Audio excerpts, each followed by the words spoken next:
everybody, I'm Maritza Barone, and this is the Things You Can't Unhear podcast. Has there ever been a moment in your life where you heard or read or were told something that you simply could not unhear?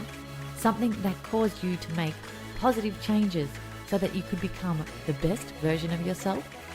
Well, we share this show with access to inspiring and empowering humans who will motivate you to become the happiest, healthiest, kindest, and most compassionate you. Sit back, settle in, and let this be the day you hear something that simply cannot be unheard. Hello and welcome back to Things You Can't Unhear.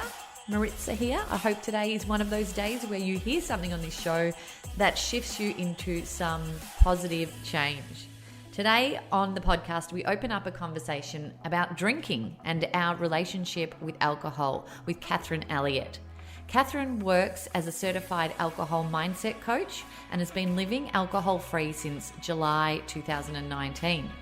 And as a self-proclaimed former binge drinker for over 30 years, she coaches from lived experience and believes vulnerability and sharing our own stories is one of the most powerful tools in healing and finding a more balanced relationship with alcohol. This episode is for you if you want to look more closely at your alcohol mindset and the way that you drink, especially if it's not serving you and making you live as your best self. It's also for you if you have changed the way you drink or stopped drinking and want to learn ways to communicate your new lifestyle choices to those around you and still remain social. This is such a great chat with so many insights that I think lots of us will get a lot from.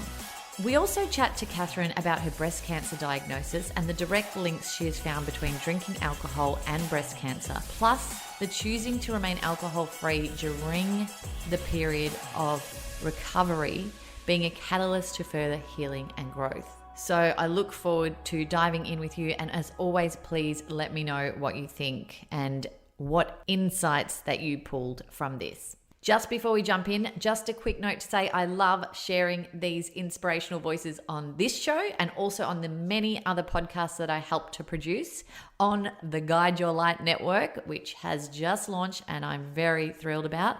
So if you feel as though you have something important to say and don't know where to start to bring that to life, reach out to me to chat. I can help you bring your voice to life, from finding your confidence, learning how to craft your message, and finally, even perhaps launching season 1 of your very own podcast. I share my voice so that you can share yours. Welcome, Kathryn Elliott, to Things You Can't Unhear. Thank you so much for having me. I'm very excited about this conversation. Brace yourself, everyone. We are definitely going to be discussing things you can't unhear today on this episode with Kathryn. I'm a big fan of your work. I've stumbled across you through a friend, and I noticed on your social media profiles that there are quite a few people that we have in common with our friendship groups. And I thought, well, if Mark Cluer knows Kathryn and if Aisling Quigley knows Kathryn, then I need to know Kathryn too. Yeah, two legends right there. They've both been on this podcast, and yes, they are two absolute legends. So yeah, welcome to the show, and thank you for being here and sharing your wisdom with us today. Oh, I'm really looking forward to just to having a chat. Love it. So on the front of your website, on the first page of your website, there's a list of questions, and I'm going to actually read them out for everyone today to really preface this conversation. And just if you find yourself nodding and thinking yes to any of these questions, just tune in and take a listen to this episode, because I think it will be a lot of help to you. So the questions on your website: have you tried to cut back on your levels of drinking but have not been successful? Has alcohol made you behave in a way you regret or hurt those you love? Do you regularly try to limit your number of drinks on a night out but end up binging again? Are you always chasing the next drink and can't seem to find an off switch? Do you wake up in the middle of the night after drinking with anxiety and shame, wondering how you ended up here again? Have you blacked out or fallen over because of your drinking? And has your drinking isolated you from some of your friends? Kathryn, huge questions, and I'm sure many people are nodding right now. Yeah, absolutely huge questions. And those questions have really come through my own experience of a 30-year, binge drinking pattern, which ended up being, very destructive for me and my feelings about myself. Can you tell us when you identified that you had a problem and your journey into the work that you do today as an alcohol mindset coach? Yeah, sure. I think it's hard to find the precise moment when I thought I had a problem. I think it was a slow creep. Initially, what started as, I guess, a binge drinking pattern in my teenage years grew very quickly into a binge pattern that I couldn't drop in my 20s and 30s and 40s. I sort of felt like I was going to grow out of my binge drinking pattern, and it never happened.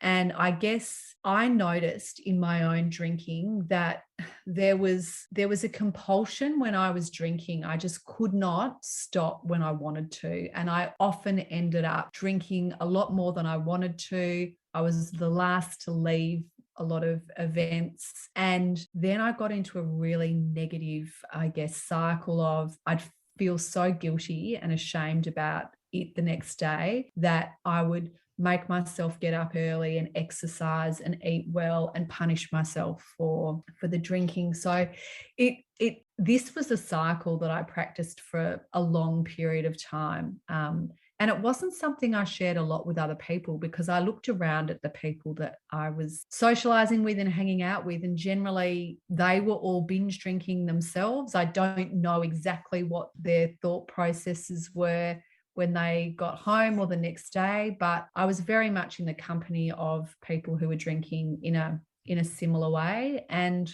as a woman or a young girl of 16, 17, 18, my drinking became very much hooked up with my identity, because I had received a lot of positive affirmation around my drinking and the fact that I could hold a lot of alcohol for, a female, and that it was great that I could keep up with the boys. And so I very much developed this positive association with my drinking, which in a way then, I guess, meant that I felt like I had to live up to this, I guess, this persona. And I also had nicknames. I was given nicknames about my drinking. So one of them was Camel and one of them was the Fish.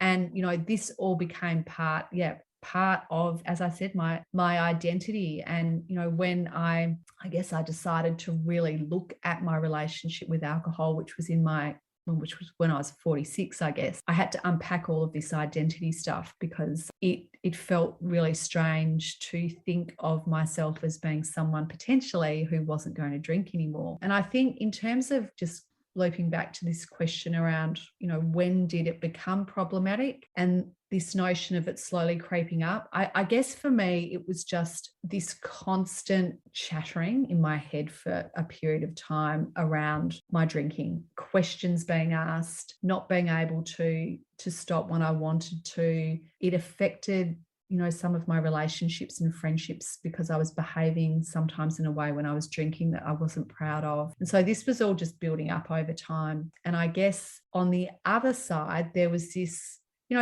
person who was very committed to their health, who was into yoga and meditation and exercise and eating healthily. So I had these two sides, and my drinking was undermining this, I guess, the person that I really wanted to be. But I didn't really know how to stop or what to do, whether or not I did have a problem, because to me, what I'd seen really out in public as someone who had a problem with alcohol was not someone I could identify with. What I saw was, the only people who you see who ever really highlighted as having a problem with alcohol are people who are drinking out of a bottle with a paper bag, who've been kicked out of home and are on a park bench.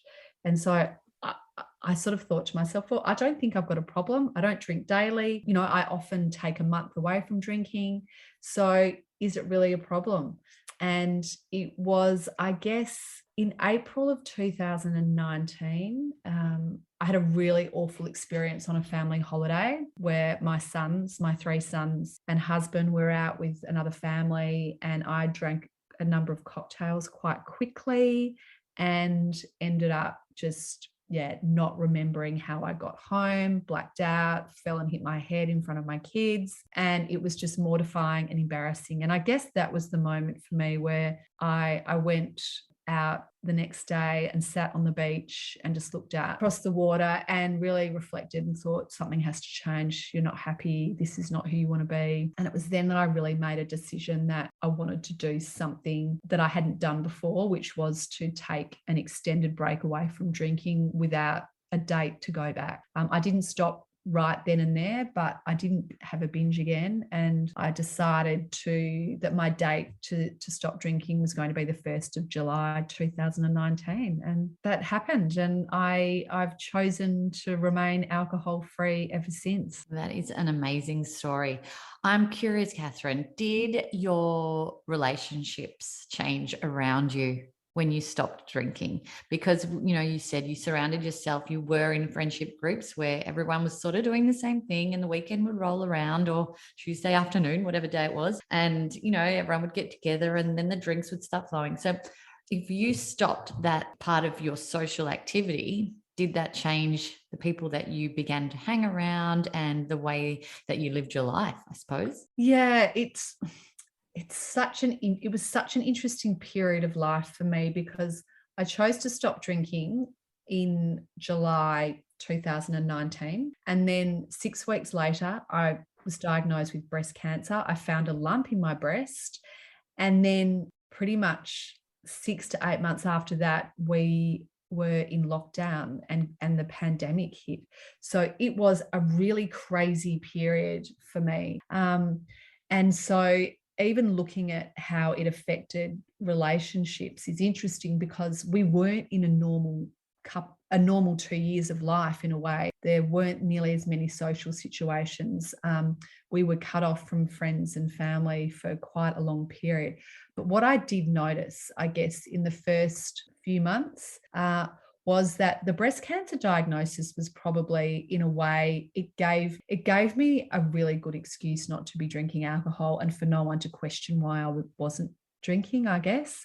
Because of course, when I was going through, chemotherapy and surgery and radiation treatment. So I think for most people, they could understand that, I'd chosen not to drink and had a pretty good reason for not drinking. But before I was diagnosed with cancer, in that sort of 6 weeks leading up to, I had started to go out to some social functions, not drinking, and I actually felt really good, I have to say. Although it's initially a tiny little bit uncomfortable, I loved the way that I felt. I loved the fact that I felt present, that I still really enjoyed myself, and that I had control. And so that sort of felt quite positive. And we did have some friends over who were also quite, who were drinking, and I was the only one who wasn't drinking. And I found that was okay. I guess if I'm looking back now, it's over 3 years since I've drunk. Definitely our big drinking or partying friends are really not part of our lives overly much anymore. I think COVID also changed the way we socialized as well, and gave us almost an excuse not to go back intentionally unless we really wanted to. And so I guess for me, the relationships with some friends have changed, but with some friends, they've grown even closer, because we're looking at and we're doing other activities that aren't centered around alcohol, which is really good. I love that. And you know what I really love? That you stayed social, well, in that time that you could before lockdown and your illness, but you stayed social and you've become social again, because I feel like a lot of people who I talk to, they tend to just sort of pull away from social activities because they don't want to put themselves in those situations where they're going to be offered a drink, or they have to explain themselves that they aren't drinking, or they don't want to drink today, or, explain any of why they're not accepting that drink when someone offers it to them. Which can be very isolating, I think, and which is why then people find it really hard to lead the lifestyle, because they're cutting themselves off from, their community and their friends. And I guess when I'm working with people in their relationship with alcohol and they are social, I really do encourage them to continue to step into those environments. But we work out, plans on how to best support them to do that, which might be preparing the people who they're socializing with, to let them know that, they're not drinking, or to come up with, messaging that they feel comfortable to talk about with friends. A lot of people now use alcohol-free drinks to support them. Some find those triggering, so some don't use them. But, there's lots of tools and techniques that you can bring in to really help support you to still socialize, because it is such an important part of, all of our lives. And if you feel cut off from that, or you don't feel accepted or supported, it can be really difficult. I'm really curious to jump into some of those tips with you soon, but I wanted to just go back just a minute to touch on your diagnosis with breast cancer. You obviously had a massive few years. All of us had a massive couple of years, but you've just really had the works, haven't you? So what I found interesting with what research I did about you is that you found that there were links between breast cancer and excessive alcohol consumption in your studies and in your research. Can you tell us a little bit about that so that we have that awareness as well? Yeah, sure. So for me, the question that came up for me when I was diagnosed was, has my binge drinking, I guess, had played any contribution to this diagnosis, or is there any link? And I didn't really know the answer to that. So I decided to do some of my own research. And what I found was quite shocking, in that it's not actually excessive alcohol consumption, it's low to moderate drinking that increases your breast cancer risk. So even 7 drinks a week, which is 1 drink a day, increases your overall breast cancer risk between 10 and 14%. And with every additional drink that you have a day, your breast cancer risk is increased. So I was really shocked and surprised that I hadn't seen more public health messaging around this. And I started to ask, friends and family whether they knew about it. And most people didn't. Most people had no idea that there was a direct link, and that their general thought was, oh, well, you really have to have a genetic link to get breast cancer. And if there was anything connected with alcohol, it would have to be really excessive drinking. And, the more reading that I've done, there are now even, some recent research that is looking at drinking during teenage years. So between when you get your first period, and then if you have a child, your first pregnancy, that drinking in that period of your life can actually affect your overall breast cancer risk. And, I was doing a hell of a lot of drinking over that period. So it'll be interesting to see what some of these new studies start to show. But I think, the main point to get across to people is that every drink that you choose not to have will reduce your overall breast cancer risk. And I think that's, that's really powerful. Even it is. If we used to have a day away from drinking, or we choose to drink 1 or 2 drinks less when we do, it's helpful to remember that. And yes, I like that you say that, because there's no point in going into fear mode and saying, okay, what have I done in my past that is going to potentially be causing illnesses in the future, and putting yourself down that negative spiral. But yes, what we do have control over is what we do from this point onwards. Absolutely. And I'm a big believer in that. It's not about making people feel guilty about drinking. I'm very much a person who I think it's everyone's responsibility in life to do and make their own choices. I think it's really important that we make choices and have the information that we need to make more educated choices, which is why, I really like to bring this issue out into the public a bit more around breast cancer and alcohol consumption. Yeah, I definitely think it's an important message that you are sharing.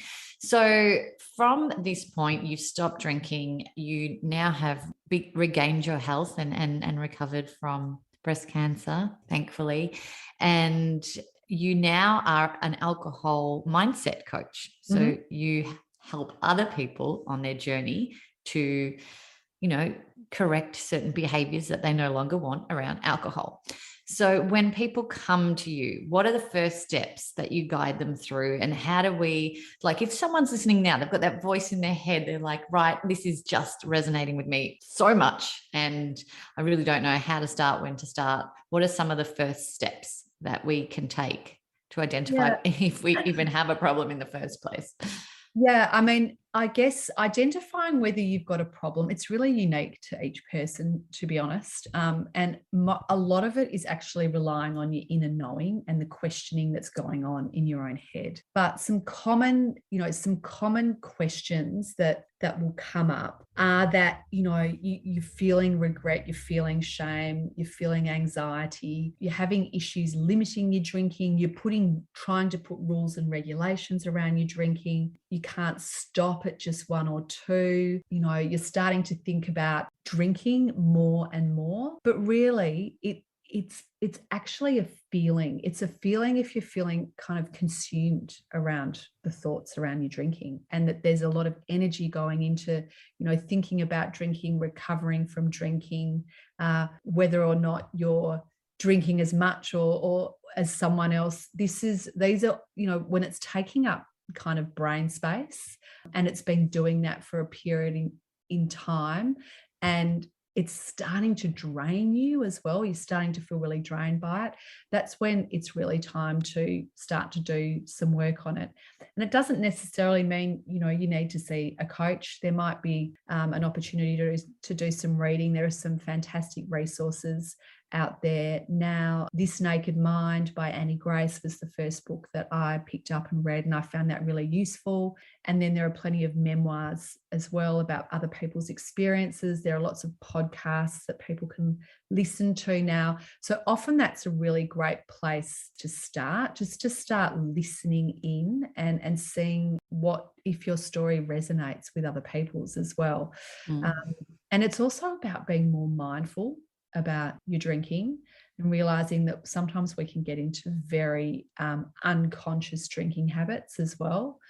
So stepping back and slowing down and just starting to ask yourself some questions about your drinking and whether or not you even need to have a second drink so quickly, and whether you can just have a non-alcoholic drink instead of an alcoholic drink. You have an alcoholic and then a non-alcoholic, an alcoholic and then a non-alcoholic. And even just taking a week away from drinking can be really useful, because sometimes we don't know how dependent on something we are until we take it away.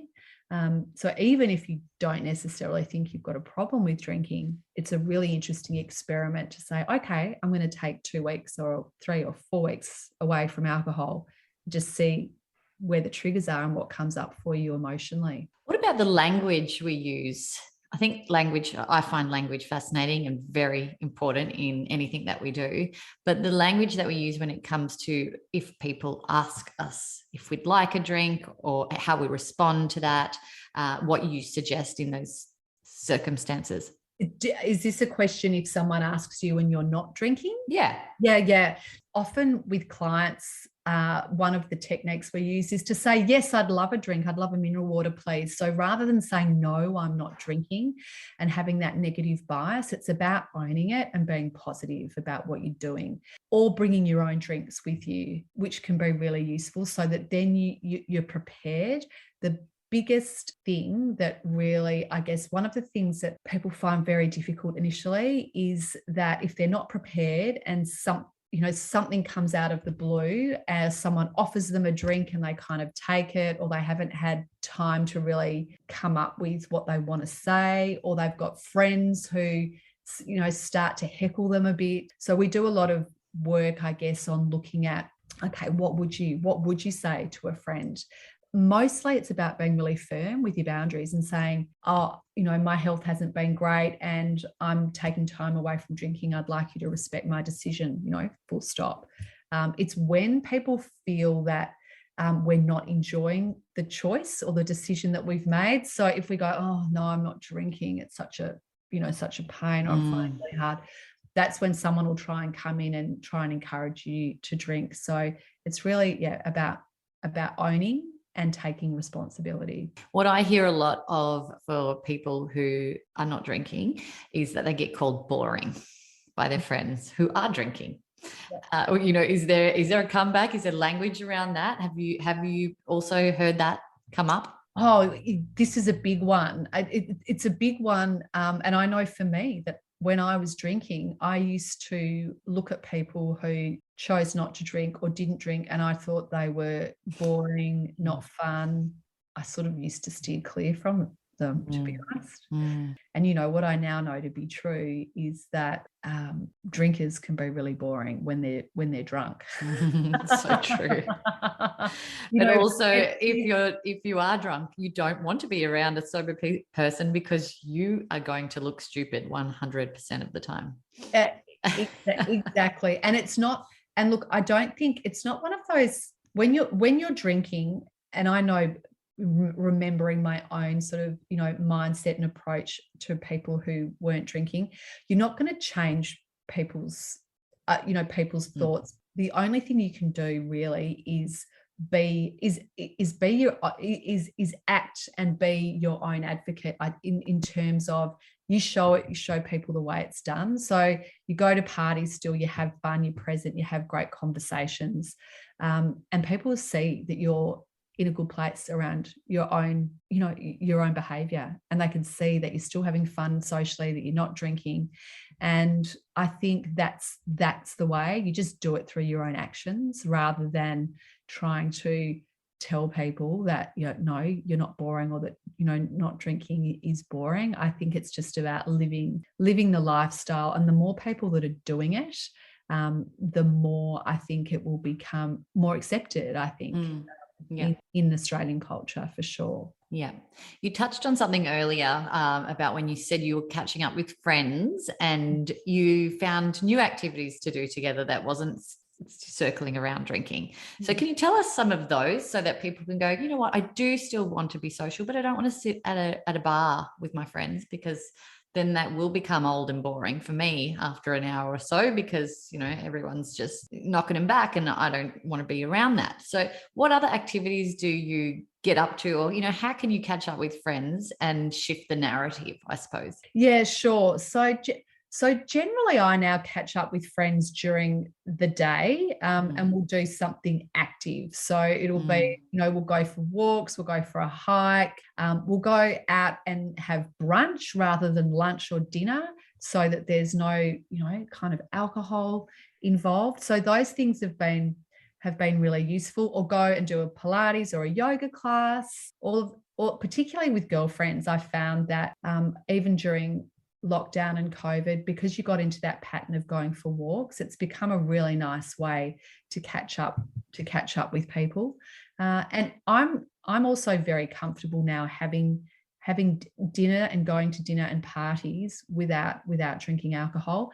The thing is, I just don't stay as long as I used to, because it gets to a certain point in the night where I'm done. You know, everyone else might be drinking more, and it's like the level of connection is kind of, it's finished, because you can't really relate to people as well. So I love the fact that I can just leave and drive everywhere now. And my husband now doesn't drink either. So we're always there to support each other generally too, which is really good. And you know you're going to feel fresh in the morning too, right?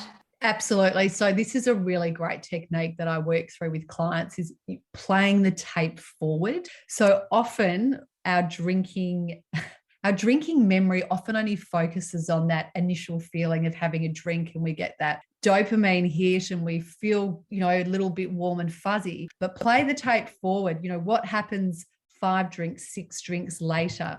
What happens when you get home? What happens when you wake up in the middle of the night? What happens when you've got a hangover the next day? And so when you play the tape forward, you often get a more realistic picture of where your drinking will lead to. And for me, absolutely, the benefits of the next day, and knowing that I fully trust myself, I trust the plans I make, I can get up early the next morning, do exercise, meet friends, whatever it is, and whatever plans I've got, I love the fact that I can make the most of every day that I have. Yeah, I love that too. I think making early morning plans the next day is a good thing too, and knowing you're going to be there and knowing you're going to be fresh and you're doing that walk or that hike, and it's, you know, not going to feel sick halfway up a mountain, for example. So and, you know, I think the big thing is for me with hangovers or excessive drinking or feeling that way is the feeling of wasting a day or two in recovery mode. That is always the big thing for me. And I don't excessively drink. I'll socially drink, and you know, I don't go past a certain level of drinks. I sort of keep the control there, so I know that I've had a few drinks, I've socialized, but I know I'm still not going to, it's not going to affect my following day or Yeah, the day yeah, after that or the day yeah, after that. yeah, Yeah. yeah, absolutely. And I think for me, one of the like the huge lessons that I got through breast cancer when I was going through that experience was, I guess, at the age of 46, which I was when I was diagnosed, I wasn't expecting to start to question, my mortality. And I did. And I had this absolutely, I guess, I had a dream one night where it was like death came to me in my dream, and she was a woman, and it was really beautiful. It was like there was this acceptance that we all die, and that I felt this real sense of relief. I knew that it wasn't my time to go, but there was this, when I woke up the next day, there was this real feeling of, I want to live my life intentionally, and I'm going to make more intentional choices about how I live, what I choose to do, how I choose to work, who I choose to be around. And my relationship with alcohol was exactly the same. Alcohol took me away from being present in my life and active and creative and productive. I thought I was highly productive and creative when I was drinking, but it wasn't until I took drinking away that I realized how active and productive I could really be, and how intentional I could be, and how the relationship with myself has continued to expand. Because when I was drinking, I was actually suppressing a whole lot of energy and emotions from a long period of time. So when I stopped drinking, I started to grieve a lot of stuff from my past.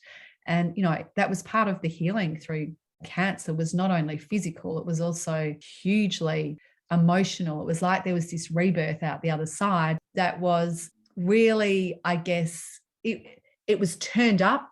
It was turned up because I wasn't drinking. So it was quite a transformational experience, I have to say. And I see both the choice to stop drinking, and the breast cancer diagnosis coming so close together. It was kind of like those two things have now led me to do the work that I'm doing. So in a way, they've both been gifts that I've learned from, and I've been able to, start to do some really, proactive and positive things now in my life, which I absolutely love. Every day now, I feel really connected with a purpose in life, which I didn't have before. Mm. I love that you brought up the reason why a lot of people drink is to squash things that they don't want to feel. And it's almost like that self-medicating, that, those squashing those emotions, getting rid of, I'm going to go out and drink tonight so I don't have to think about the pain that I'm feeling.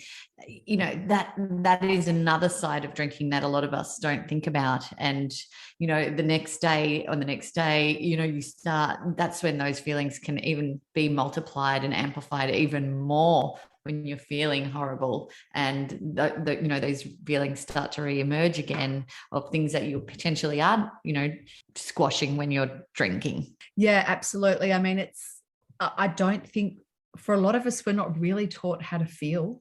And when anything becomes really uncomfortable, one of the ways we try to avoid it is to drink or use other substances, or shopping, or busyness, or whatever it may be. And so often when you take alcohol out of your life, it can be really uncomfortable as you start to feel things that you have not felt before. It can be a little overwhelming. And it can also be a little, it can be really confronting, because some stuff can come up from the past that you may not have thought about for a long period of time. It's really, I like to think of it as, the body is giving permission and feels like it can start to release things that have been pushed down for a long period of time. And that alcohol's not sitting there kind of numbing our feelings and emotions. And once it's not there, we are feeling it.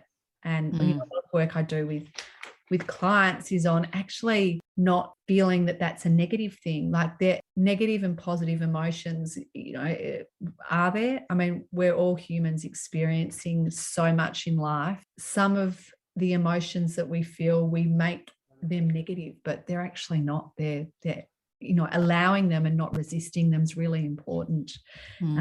And that's, I've done quite a bit of work on that as well, the shadow side of ourselves, which is also super important to accept as, part of who we are. The deep layers of who we are, right? Yeah. Now, you strike me as quite an intuitive person, and someone who knows yourself quite deeply these days. Have you used your intuition to guide you on decisions that you've made over these difficult 3 years, or these transformational, we should call it, 3 years of your life? Well, absolutely. I mean, I definitely got a download when I was in the shower on the day that I found the lump in my breast. I mean, basically, I was having a shower. I was in my head. I was busy. I was getting ready for work. And all of a sudden, I got this message to just slow down and take some deep breaths, and then go and look at your body in the mirror in the bedroom. And that's what I did. And that's when I found the lump. So it was kind of, insane. And then I also, in the first couple of weeks of diagnosis, the messages that I tapped into from my intuition was, you have to embrace this as a learning experience. It's going to give you lots of positives. And so that for me, and I didn't want to be, the other thing that came to me intuitively was, I didn't want to be viewed as unwell or sick. I wanted to be viewed as a vibrant woman who had a breast cancer diagnosis. And so that's, I communicated all of that to my friends and family as well. And I tap into my intuition every day, really, and ask questions. I go out into nature and ask Mother Nature questions and get responses. So I do very much now tap into it. And I think the communication, I feel like there's this sixth sense that we don't tap into enough, which is our intuition. And when we're drinking alcohol, our ability to connect with our inner knowing and that sixth sense is cut off, or not nearly as strong. So I feel like I'm so much more in tune with that now. Like, I feel like the frequency that your body goes to when you're not drinking, at a cellular level, we're all energy, and alcohol is not good overall for our energy. So if being connected to your intuition and you have, a spiritual practice is really important, then alcohol is going to numb and keep you disconnected from that. It won't completely keep you disconnected, but if it's really important, a priority in your life, taking alcohol or reducing alcohol in your life, it's almost like things go into a completely different, a different vibration, which is what I found in my own life. And people have noticed it in me. They notice it in just my energy and presence, but also in, the choices and the way that I, intentionally live my life now. And I feel it, like I feel it in myself. It's like I've come home to myself, and that I have this trust in myself that I never had before. You sort of make me excited to not drink. Good. You make it sound actually exciting and positive and, uplifting. And that's how we should be viewing it if they're the choices that we're wanting to make. Yeah, no, look, for me, I can only talk from personal experience, and I have many other friends and coaching friends who don't drink. But I think a lot of people think they're going to be missing out on so much by choosing not to drink. And, for me, I cannot explain the gains that it's just so many. And I think, the biggest gain for me has just been the connection with myself, really, and the self-belief and the capacity to do so much more in life. And I never realized that alcohol was holding me back. And it really was. And that you're paying it forward to other people, which is pretty special. Oh, well, absolutely. And that's the thing. I mean, I love the work that I do and the coaching. I generally coach, my niche is really, professional men and women who've identified, I guess, as functioning binge drinkers. And when you hold space for someone, when they get an opportunity to talk about, their issues with drinking, they get to make a plan around each week around what they're going to do differently, when they've got accountability, when they feel supported. It's amazing the changes that can happen in a short amount of time. And, I never tell clients that they have to stop drinking or that they must have not, alcohol-free days in a week. All clients come to me with their own intention of how they want to feel around their relationship with alcohol. And that may be about having some time away from drinking. It might be stopping drinking, but it might also be, having a few alcohol-free days in their week. It really depends. And so for me, it's actually about them and helping them feel better and more in control and more free generally. Yeah, amazing. We'll put links to your website and your programs up on the show notes so that people, if they are interested, if they do have that voice in their head right now and they want to know more and connect with you, they will be very able to do that via those links. But I do ask everyone this question on the show. The name of the show is Things You Can't Unhear. So is there something that you have heard once in a book, during a conversation, on a podcast, whatever it was, something that you read perhaps, that sparked positive change within you, that really shifted you as a person? Yeah, look, I think for me, I'm not sure how many years ago it was, I went to see Johann Hari talk, the author of Lost Connections. And it was such a powerful conversation. And I was still drinking at the time, but I remember him talking about, the opposite of addiction is connection. And that always stayed with me, that it is actually about community and connection, and that our attitude to addiction is to isolate often, or to shame, or to put people away.